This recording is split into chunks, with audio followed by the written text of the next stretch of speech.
Hi everyone, today I'm going to show you our 6 most common ribbon ties. I've got a few different ribbons here that I'm going to show you. This thin 1/2 inch silk, also this 1.5 inch silk. These are both from Of the Earth. And then I have this 1 inch velvet silk that is from Tono & Co. How pretty is the texture on that?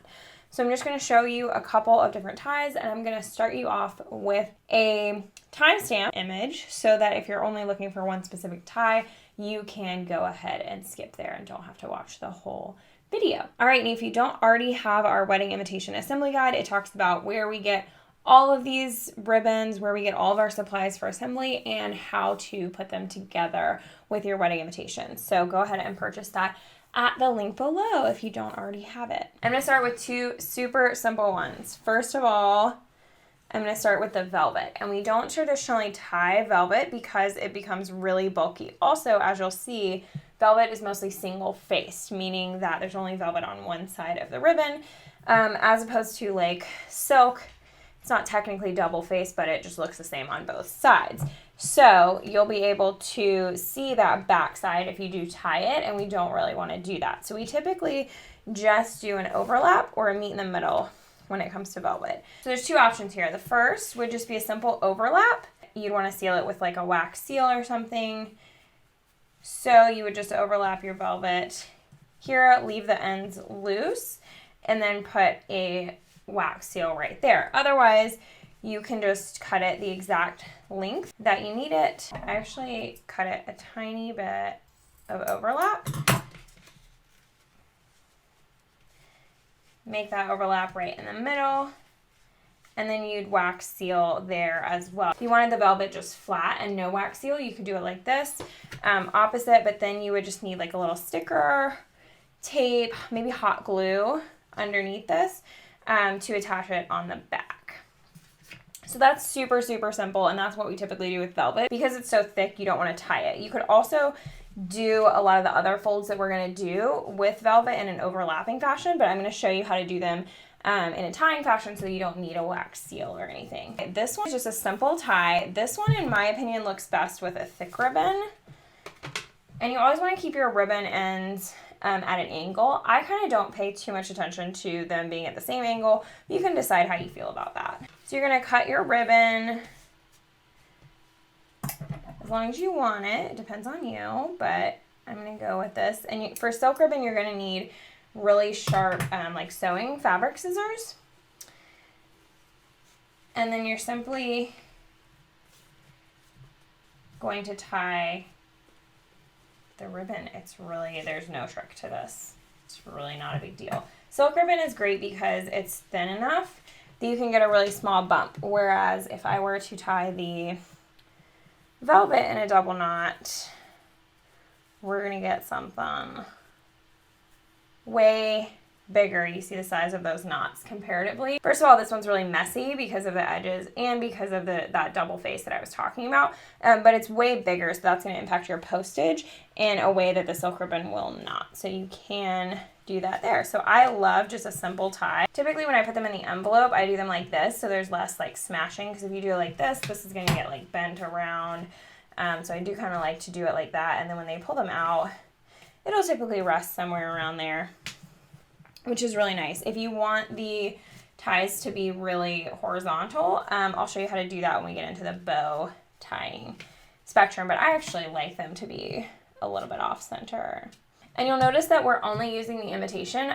Yes, this is an example, but this is also how we do actual invitations as well. In the assembly guide, we talk about how anything that you put around an invitation has a tendency to expand a little bit and stretch, and ribbon, especially silk ribbon, is really guilty of that. So you'll want to put them in, get them as tight as possible, and then put the other, you see we have plenty of room to put the other pieces behind there. All right, so those are our 2 really, really simple ones. Now we'll get into things that are a little bit more complex. All right, so I'm going to grab my thin ribbon, and we're going to do a really, really common tie. I think we're going to call this the double cross because it's like an X, a double cross. I did not come up with names for all of these. We'll see how I do on the fly. So you're going to start with your ribbon over pretty much at the edge here. Hold it. And then you're going to go at an angle up. You're going to go straight across the back. and then come down and cross at another angle. Try to get those crosses kind of in the middle and to get these guys pretty much even, but you can adjust after you do it. And then you're gonna go straight across the back again. One thing I love about this is that it looks cool on the back too. So if you put the inserts in there, it looks pretty cool. Then you're gonna come back up at that same angle. I'm actually gonna grab that original piece from underneath and pull it on top, and then you're just going to tie this guy. You can do this as an overlap with a wax seal if you want, but we're teaching ties right now. And it'll be the same principle basically. And then you're gonna trim that. I like to trim this one pretty close because I think it's cute. Trim that away. And there you go. And then you can adjust. Make sure your ribbon isn't folded over there. And like I said, it's pretty cool because the back is really straight. So when you put the inserts in, it looks cool. So that is the double cross. And then I'll teach you the triple cross, which is actually the most common one we use and is going to be more of this thin ribbon.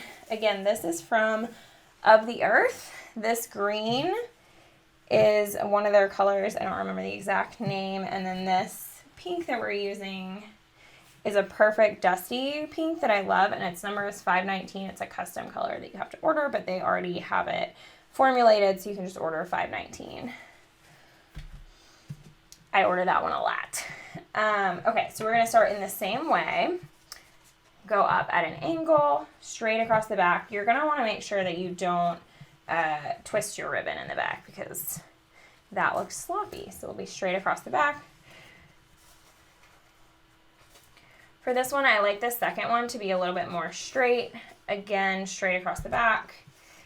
And the third one is an angle. All right, we've got the seam of the ribbon here. Silk ribbon is all tied together at the sewn together at the seams. So as you can see, it can pull apart sometimes. We don't want to have that in the middle. Sometimes it's not a big deal, like on this larger ribbon. We've got a seam right here, and that's not as big of a deal and not as obtrusive, so I'll still use it. But on this little ribbon, it's definitely a little bit risky. So I'm going to start over on that triple cross here without the seam in the way. So we start down, go up at an angle, straight across the back. Second one can be a little bit straighter. Again, straight across the back. Third one, I typically just do a more exaggerated version of that second angle, straight across the back again. And you want to come back up at that same angle of the first tie. And then I'll pull the first tie out from under, but still keep it under that first wraparound, if that makes sense. And then we just tie here. I've never done this on camera before. It's a little intimidating. And you could do either the double cross or the triple cross as an overlap with a wax seal here as a double cross. And we've left a little bit of that edge poking out there, so it's kind of cute. It looks like a little bow under there.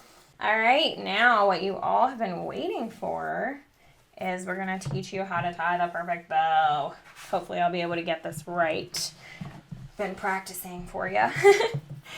So you're gonna wanna give yourself a good bit of ribbon. Of course. Silk ribbon is a little tough to cut sometimes. And you're gonna wanna start in the middle of your ribbon.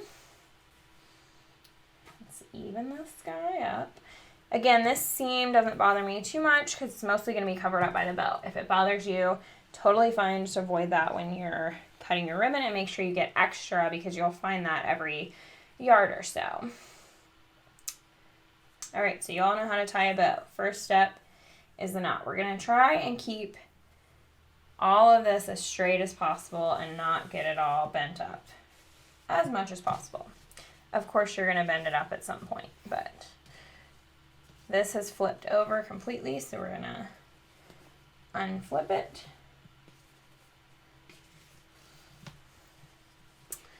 And crease that guy there. See how the seam is really hidden in there. Again, this is flipping, so we're gonna wanna prevent that from flipping. And when we tied this one, you can see both of these are really vertical. That can be a look you're going for if you want. Typically they end up resting a little bit more diagonal. But if you want them to be really horizontal and in line with the rest of the ribbon, then there is a special trick to that. All right, so when you pull these out, you're gonna start at the bottom. You're gonna make your loop. And the difference comes in whether you go around the bottom or around the top. So actually what we're gonna do is go around the top. It feels a little unnatural. Whoop. And then pull it through. Oh, the perfect bow. Just kidding. You're always going to have to mess with it a little bit. But what you get when you go under is that both of the bottom strings are hanging down and the general direction of the bow is going to be horizontal and in line with the rest of your tie. So, of course, you have to mess with it a little bit. And I try to make them a little bit smaller than the invitation itself, not quite as wide as the full invitation, because when you put it in the invite, it's going to get a little bit smashed down like that. And if you have it hanging off the edges, it's going to go crazy. So then you'll want to make sure you tie your ribbons. And I mentioned this in the guide, but you definitely don't want to cut your ribbons super short and work with really short ribbons, because that's just going to make you want to like hate your life, especially if you're doing those ties. It's really hard to do that if you don't have a lot of excess. So give yourself the excess. Try not to skimp on the ribbons unless you absolutely have to, because your hands are definitely going to regret it. So here we go, the perfect bow. And now we just have to do this 150 more times. So I'm just going to do that one more time for you. I'm not going to make it all pretty and stuff, but I'll show you again what we did. So we start at the bottom, and instead of going this way, which feels more natural to me, we go to the left and then bring it on through with your fingers instead of bringing it through with your thumb. And that one turned out a lot better from the get-go, which we could make it perfect again. If you do it the other way, what you end up with feels so much more natural to me. It's probably how I tie my shoes.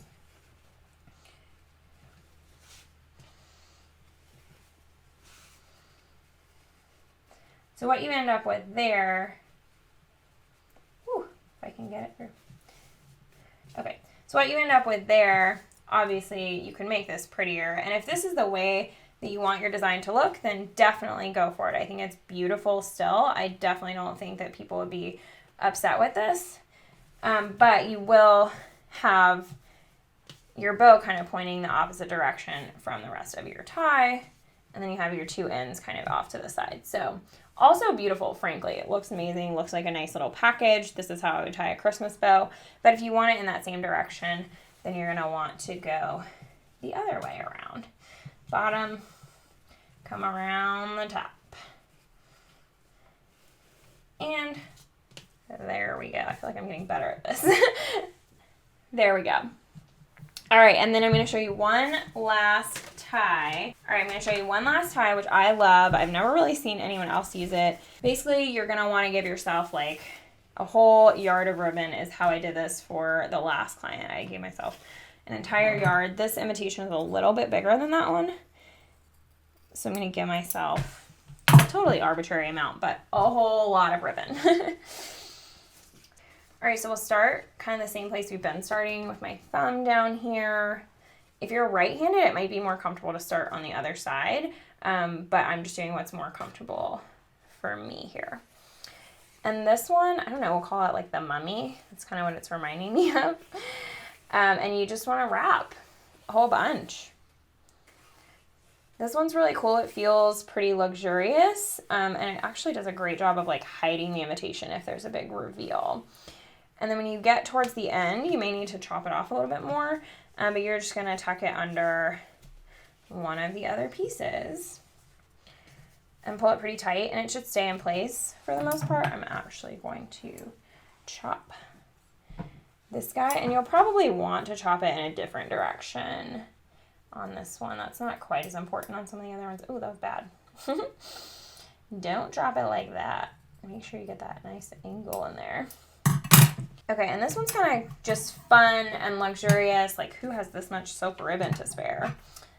But I like to do this one on a smaller set of imitations, just because it's more cost prohibitive if you're going to use an entire yard of silk on every single imitation. But it's pretty fun, and you can always pull these really tight. Like I said, there's a lot of stretch in here, and so you'll always have plenty of room to stick the inserts back in there, and that keeps them a little bit more securely fastened. And the guests will get this awesome experience of like fully unwrapping this, which I think is really fun. All right, so let me know what you thought of this video. Feel free to leave a comment if you have any questions, and we hope that you are enjoying the imitation assembly guide. If not, you can go ahead and purchase it at the link below. Thanks, everyone.